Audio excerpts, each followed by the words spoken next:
Candi Gunung Gangsir bisa juga disebut Candi Kebon Candi karena terletak di Dukuh Kebon Candi, Desa Gunung Gangsir, Kecamatan Beji, Kabupaten Pasuruan, Jawa Timur. Nama candi ini masih merupakan sebuah mitos bagi penduduk sekitar, yaitu bahwa nama gunung ini diambil dari keberadaan bangunan candi ini di masa lampau yang dilingkupi oleh gunung. Sedangkan kata Gangsir berasal dari bahasa Jawa, berarti menggali lubang di bawah permukaan tanah.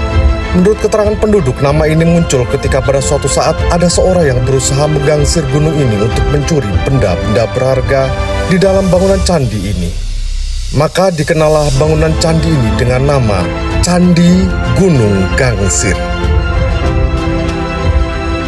Bangunan candi ini terbuat dari batu bata, memiliki 4 lantai dengan 2 lantai dasar yang merupakan tubuh dan atap candi yang sebenarnya.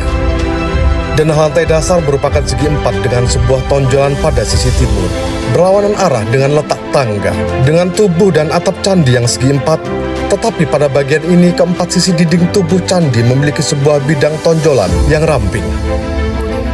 Sekarang kondisi candi berupa runtuhan, dan hampir semua sudut pada lantai-lantai dalam keadaan rusak. Begitu juga pada bagian-bagian yang horizontal tempat bertemunya lantai-lantai tersebut. Sedangkan bagian puncak candi telah hilang. Akibat kerusakan ini, bangunan Candi Gunung Gangsir tampak seperti piramida yang telah terpotong bagian atapnya. Tidak banyak informasi yang bisa didapat mengenai candi yang konon dibangun pada masa pemerintah Raja Airlangga, yaitu sekitar abad ke-11 Masehi. Walaupun diperkirakan berasal dari masa yang lebih awal sebelum masa pemerintahan Singasari, Candi Gunung Gangsir dibangun menggunakan bahan batu bata, bukan batu andesit. Mengenai Candi Gunung Gangsir, tidak didapatkan informasi yang jelas. Masyarakat setempat mempunyai versi tersendiri mengenai tujuan pembangunan candi ini. Menurut mereka, Candi Gunung Gangsir dibangun sebagai penghormatan kepada Nyai Srigati yang dijuluki Mbok Rondo Dermo, atau dalam bahasa Indonesia, Janda Murah Hati, atas jasanya dalam membangun masyarakat pertanian di daerah itu. Nyai Srigati merupakan tokoh dalam legenda masyarakat setempat. Pada zaman dahulu, masyarakat di daerah itu belum mengenal kehidupan bercocok tanam. Mereka senang mengembara dan makanan utamanya adalah sebangsa rerumputan.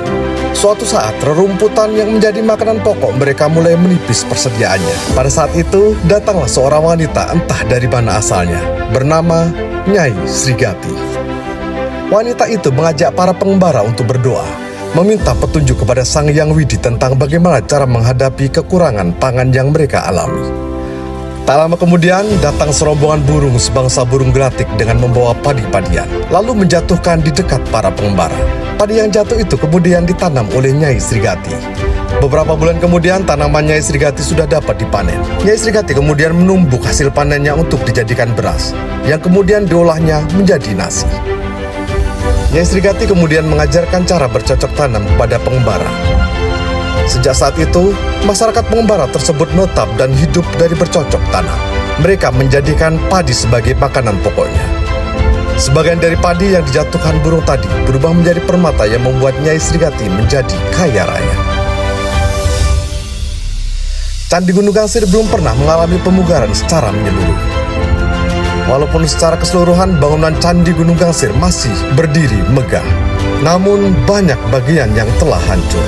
Konon candi ini mengalami kerusakan berat pada zaman penjajahan Jepang. Banyak hiasan di dinding yang diambil oleh tentara Jepang untuk membiayai perang. Setelah Jepang berlalu, penduduk melakukan perbaikan sekedarnya tanpa didasari dengan pengetahuan yang memadai tentang pemugaran candi. Beberapa potongan bata atau hiasan dinding terlihat sangat berbeda dengan tempat yang menempel. Sepertinya letaknya sebenarnya bukan di tempat tersebut. Kaki candi berbentuk segi 4 dengan ukuran sekitar 15 x 15 meter persegi. Tinggi bangunan mencapai sekitar 15 meter. Di dalam tubuh candi terdapat ruangan yang konon cukup luas, sehingga dapat menampung 50 orang. Pintu masuk ke ruangan tersebut terletak di sebelah barat, berjarak sekitar 5 meter dari tanah. Untuk mencapai pintu terdapat tangga yang cukup lebar yang menjorok jauh ke barat. Sayang sekali tangga tersebut telah hancur, sehingga sulit untuk ditapaki. Pada dinding sisi kanan dan kiri atas pintu terdapat relung yang terlihat seperti tempat meletakkan arca. Relung di sisi selatan sudah hancur, sementara yang di sisi utara masih tampak bekasnya. Saat ini atap candi berbentuk melengkung dengan ujung tumpul seperti puncak gunung. Bagian puncak atap sudah hancur, namun masih terlihat lapik menyangga puncak atap dari belakang. Bangunan candi tampak seperti bukit kecil yang terbuat dari batu bata. Tidak terdapat relung-relung tempat meletakkan arca. Beberapa hiasan masih menempel pada dinding candi.